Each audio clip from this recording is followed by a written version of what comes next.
Obrigado, João, já agora. Temos começado esta série de entrevistas convidando os artistas a falar um bocadinho sobre o lado B, por causa indo ao encontro da ideia deste programa paralelo da exposição.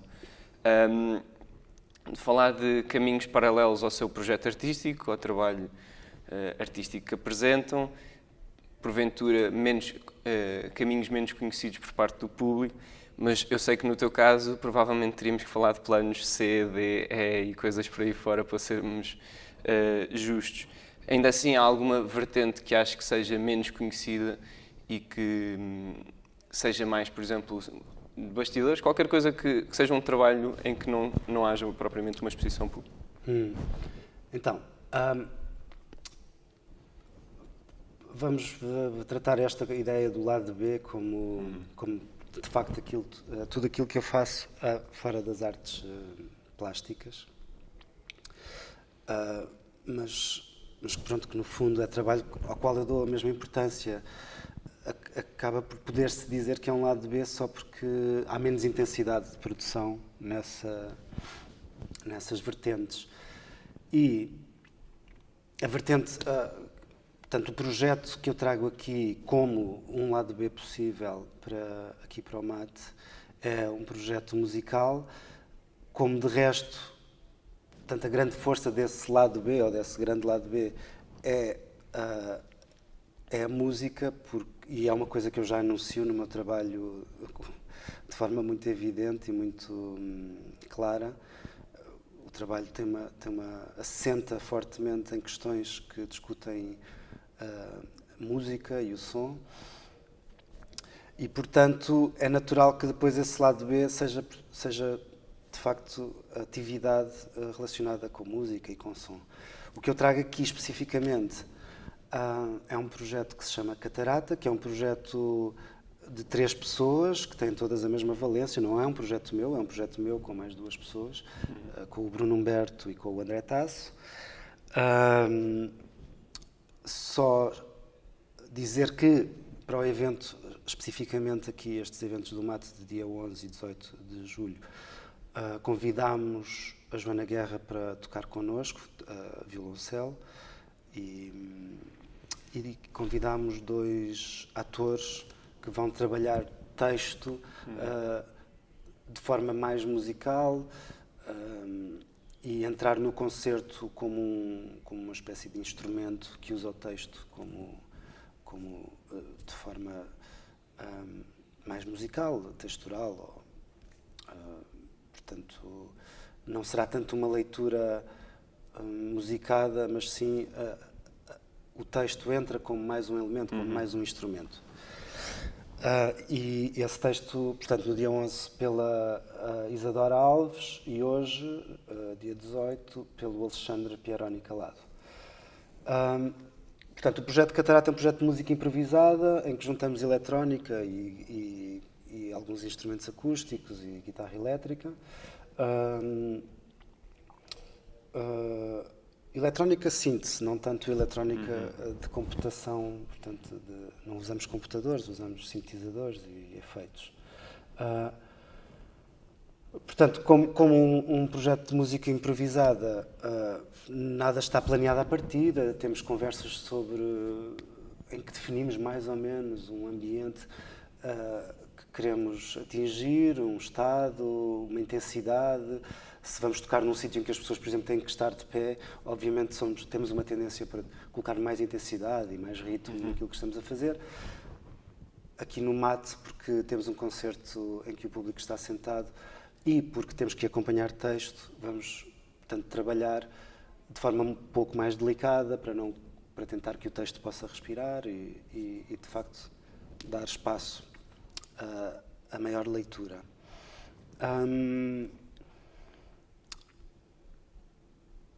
Portanto, e é isso. Portanto, o texto surge, o concerto é um concerto de música improvisada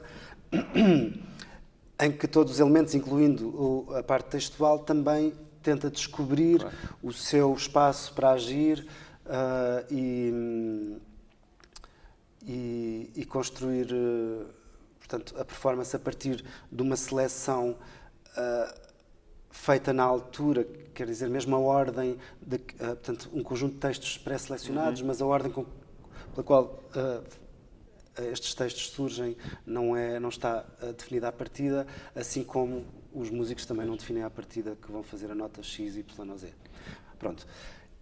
Só para agora voltar à questão que tu tinhas perguntado no início, portanto, os outros lados e coisas que eu faço que são mais desconhecidas, portanto, precisamente com o Alexandre Pieroni Calado, e é por essa razão que ele está aqui, tenho trabalhado em dupla em projetos de palco, portanto, são projetos de performance teatral para palco, eu comecei a trabalhar para ele a fazer música para as peças que ele encenava, e, entretanto, com a nossa cumplicidade foi crescendo e começámos a trabalhar juntos e fizemos já dois trabalhos juntos. Um trabalho que se chama O Declive e a Inclinação, sobre retalhos do mito de Sísifo.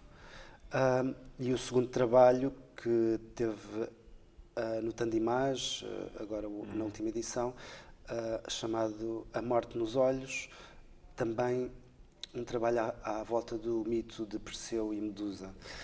Portanto, é trabalho em que eu depois acabo também por fazer muita parte sonora dos espetáculos, mas entro como performer e tenho, portanto, normalmente alguma atividade física também em palco e formal. De resto, pronto, esta será a mais evidente ou a mais fora das artes plásticas. Depois há outros projetos musicais. Tenho um projeto de punk rock que se chama Casal do Leste, com amigos das Caldas da Rainha. Vou mantendo um conjunto de coisas. Recentemente comecei a trabalhar portanto, em vídeo, com vídeo, mas no sentido de produzir filme, não é? De produzir qualquer coisa que se aproxime da cinematografia. E obviamente isto ainda é uma coisa que eu coloco no universo das artes plásticas, mas a forma como tenho vindo a pensar este trabalho já começa a ser um tipo de trabalho que exige uma sala que não é a sala da galeria, que exige um tempo que não é também o tempo da galeria e, portanto, já pediria para ir para outro circuito, que é o circuito das salas. Aproveito isso para te perguntar, porque já tínhamos falado um pouco sobre isto, mas acho que era interessante. No seguimento que estavas a dizer, tu consideras o teu trabalho das artes visuais enquanto também o ponto de confluência de todos esses estímulos e de atividades que te movem e que tens experimentado? Ou lá está, sentes, por exemplo, que determinadas coisas que fazes precisam de um contexto específico? Ou seja, se há uma confluência permanente ou se cada uma delas depois precisa de uma atenção e de uma singularidade? Bom, cada uma delas exige coisas diferentes porque tem mecânicas diferentes, não é? E eu acabo por ter que aprender muito sobre as mecânicas dessas coisas, dessas outras áreas, se as quero... se quero estar confortável e se quero produzir com alguma qualidade, tanto conceptual como técnica.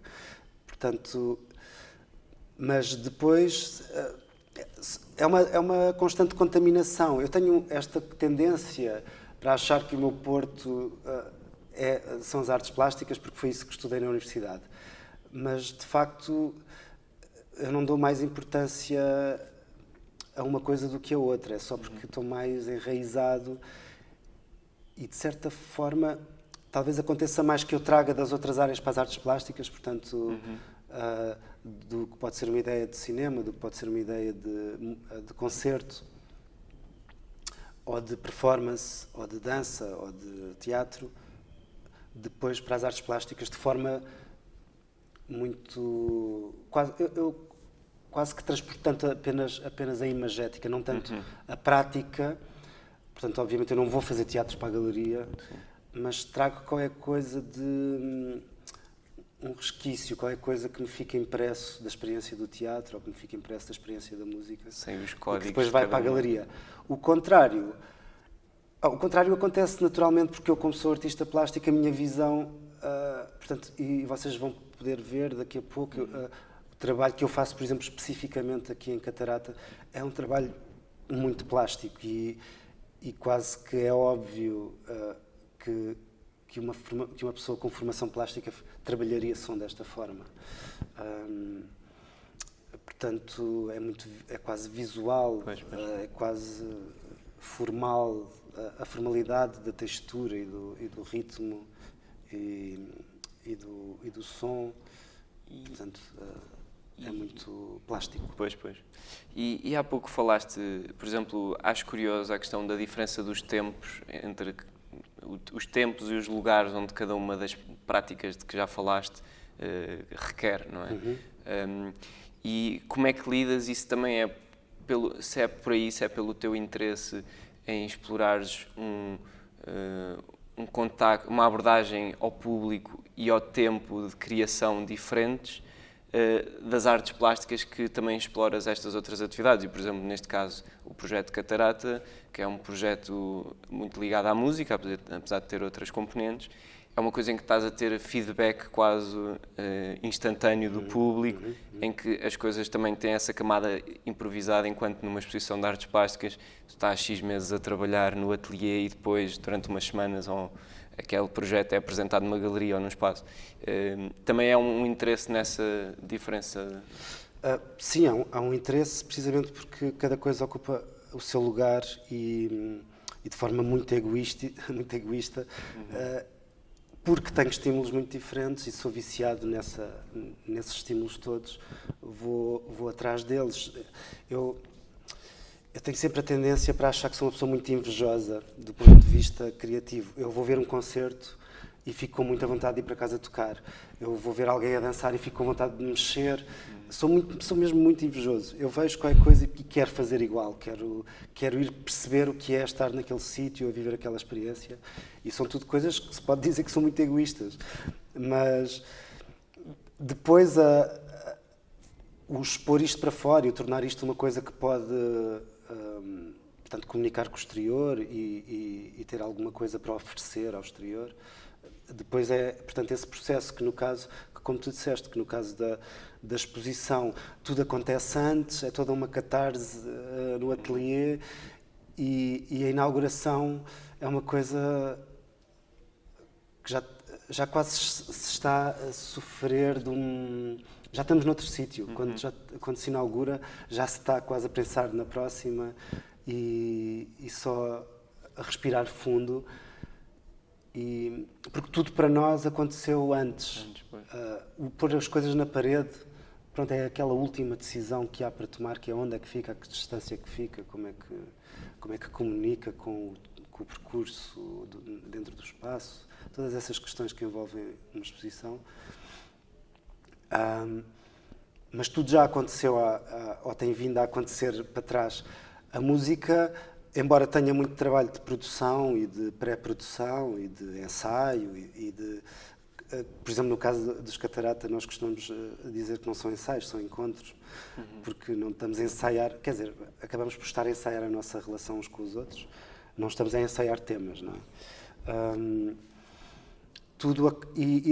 Portanto, a música tem o seu momento alto ao vivo, não é? No momento em que estamos mesmo em frente ao público, na entrega, coisa que na exposição, pronto, na entrega, fora a inauguração, nem sequer estamos presentes quando essa entrega está a acontecer. E todas estas mecânicas me interessam, até mesmo formas de ver, coisas que explorámos, por exemplo, outras mecânicas que, por exemplo, vêm da exposição e que explorámos com Catarata. No início, explorávamos muito a forma como estávamos na sala, e isso vinha muito das artes visuais. Em vez de darmos um concerto, portanto, como vamos dar hoje, de forma mais clássica, portanto, colocados num ponto e o público em plateia a ver, explorámos coisas como estar todos no centro, voltados de costas uns para os outros, e ninguém vê o que é que ninguém está a fazer. E o próprio som, a amplificação vinha do performer que está a tocar aquele instrumento. Portanto, era um espaço que, circundando, o som ia mudando. Aqui nas minhas costas não se ouve o meu amplificador, ouve-se os amplificadores das duas pessoas que estão ao meu lado. Explorámos o contrário disto, ter almofadas no chão, o público espalhado por todo lado e nós estarmos em pontos, nos cantos da sala, também com as fontes sonoras a vir desses sítios. Portanto, tornando o concerto uma experiência instalativa e não tanto e não tão clássica como numa sala de concertos. Portanto, também há estas coisas que alteram a experiência, neste caso não o tempo, mas a forma como se apreende e se distorce um bocadinho as regras clássicas de cada mídia. Aproveitava porque também temos usado este espaço, estas conversas mais informais para trazer temas que têm marcado agora os últimos tempos e vivemos um período muito peculiar, não é? E começava primeiro por perguntar, por exemplo, numa altura em que teve havido estas questões todas do encerramento dos museus, tudo mais por causa da pandemia e depois calhou com o seguimento também das questões todas que vieram após o assassinato do George Floyd nos Estados Unidos, das críticas aos museus, ao papel da cultura e tudo mais, nestas questões fraturantes. Como é que, enquanto artista, abordando uma série de áreas diferentes, como é que absorves ou não estes períodos bastante conturbados em que, por exemplo, aos museus, aos curadores e depois, por último, obviamente, acaba por ir calhar também aos artistas, se existe tomadas quase de posições no que toca a questões do racismo, do ambiente, de tudo mais, em que os museus é uma coisa que trabalham cada vez mais as instituições. Como é que, enquanto artista, isso é absorvido ou não enquanto estás a fazer? Bom, são muitas questões diferentes, não é? Em relação a esta questão de saúde pública, pronto, aquilo que começa por ser uma espécie de perda de jeito total para conseguir agir e conseguir perceber o que se passa e também perceber como é que podemos agir dentro disto, a pouco e pouco, uma frustração que se instala tem que ser substituída por uma vontade de ação, independentemente das contingências ou dos limites que temos. Temos que continuar a agir, não é? Não se pode simplesmente dizer que não se faz as coisas porque as condições não existem. Porque também há uma coisa que as pessoas na cultura, em Portugal especialmente, estão habituadas, a não ter as condições ideais. Portanto, isto é só mais uma forma de não ter as condições ideais e, portanto, trazer ao de cima uma certa criatividade para continuar a fazer.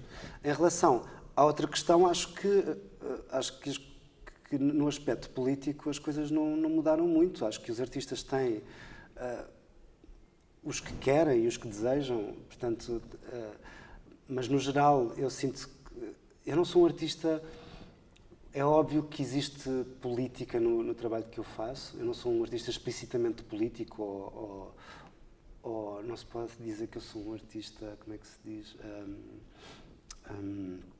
ativista. Também porque eu não sei porque eu não tenho a certeza que a arte seja o sítio do ativismo. Acho que o sítio do ativismo é o ativismo por si só. Portanto, mas acho que há a responsabilidade dos artistas de marcarem posições, sejam elas quais forem. E portanto, eu nesse aspecto não sinto que as coisas estejam diferentes. Acho que os artistas continuam com responsabilidade, que é uma responsabilidade genérica de quem tem poder sobre o público, isto é, de quem tem acesso e de quem tem, portanto, tempo de antena. E nesse aspecto a responsabilidade é a mesma, mais ou menos política. Há uma coisa que depois acontece, não é? Que eu não sei se é boa de se aproveitar. Eu tenho a tendência para não aproveitar, que é, portanto, como artista, refletir imediatamente aquilo que está a acontecer do ponto de vista político e social. Eu gosto de mastigar um bocadinho mais as coisas, gosto de perceber mais as consequências. mais depressa eu falaria, se calhar, de coisas que se passaram há muitos anos, ou até coisas...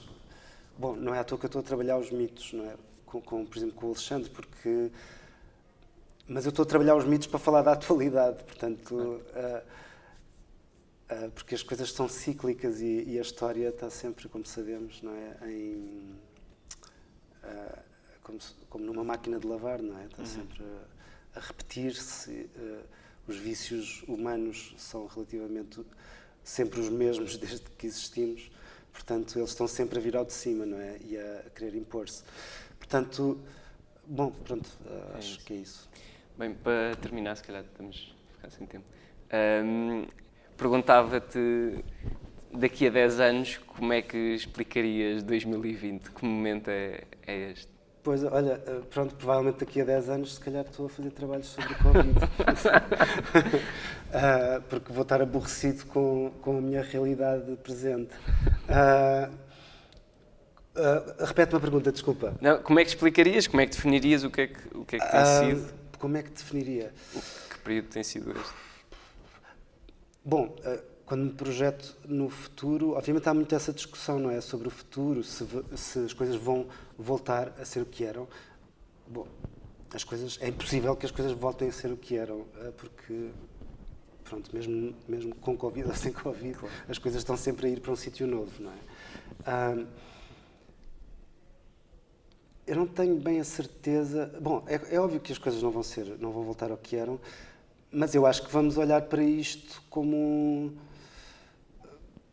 um momento de resistência, como um momento de perseverança, Não vamos ter saudades, acho eu. Acho que não vamos ter muitas saudades. Como não se tem saudades de nada que afeta genericamente, de forma negativa, a nossa vida. Mas eu acho que há coisas que as pessoas percebem que há coisas nisto que está a acontecer, neste travão obrigatório, há coisas que as pessoas percebem que são boas porque há mais tempo para pensar e as pessoas percebem que podem viver de outra forma, de uma forma mais sustentável, menos dispendiosa, não sei se mais ecológica para o caso, porque pronto, a produção em massa dos materiais necessários para a pandemia não é propriamente ecológica, mas acima de tudo, ter este tempo, acho que vamos... Eu pelo menos acho que na camada de pessoas que não está... Sei lá, eu neste momento eu não me sinto assim tão ansioso para voltar à vida que tinha. Não quer dizer que obviamente eu quero que tudo isto acabe e passe e que toda a gente fique bem e que tudo se resolva. Mas houve coisas que eu aprendi pela obrigação de estar em casa e por esta questão da quarentena que realmente pode-se viver de forma ligeiramente diferente e de forma muito mais, no fundo, interessante para todos e mais saudável, mentalmente e fisicamente. Portanto, acho que vamos olhar para isto como um tempo em que aprendemos algumas coisas de forma um bocadinho radical, mas um tempo de aprendizagem. Acho que sim, acho que é assim que vamos ver. E de resistência, pronto.